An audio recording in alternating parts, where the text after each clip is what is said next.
Paano tanggalin ang TikTok account na nakakonek sa ating mga Facebook account? So dito mga lodis, gagamitin po natin pantanggal dito ay ang ating mga Facebook account. So para po dun sa mga gagamit ng TikTok account, para po i-disconnect yung ating mga Facebook account. So may separate tutorial po tayo dyan mga lodis, okay? Visit nyo na lang po sa ating videos. So dito po ang gagamitin ko po para matanggal yung aking TikTok account na nakakonek sa aking Facebook ay ang aking Facebook apps. So ganito lang po ang gawin nyo. Una po, i-open nyo lang ang inyong mga Facebook account. Pagdating po dito sa inyong mga Facebook account, pumunta po kayo dito sa tatlong slash. And then dito po, scroll up lang natin.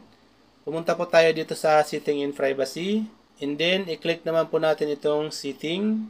So dito po sa setting, scroll up lang po natin sa pinakababa part. Ayan. So dito po sa your activity, hanapin po natin itong apps in website. I-click po natin yan or i-open. And then, mapupunta po tayo dito. So, dito po, lahat po na makikita nyo dyan mga lodis, lahat po yung ay mga apps in website na nakakonek po or nakalink po sa inyong mga Facebook account. Kaya po kung may makita po kayo dyan na hindi nyo naman po ginagamit or tingin nyo po hindi naman kailangan nakakonek dyan, mas maganda po i-remove nyo siya, okay? So, siyempre, dahil TikTok account po ang i-remove natin, i-click po natin ito. Ayan. And then, dito po, lalabas na yung TikTok. Ayan, ganyan na po. So, ang gagawin lang po natin, i-click lang natin yung remove na yan. And then, i-click nyo po itong button na maliit. Tapos, pag naka-check na po yan, i-click mo po itong remove button.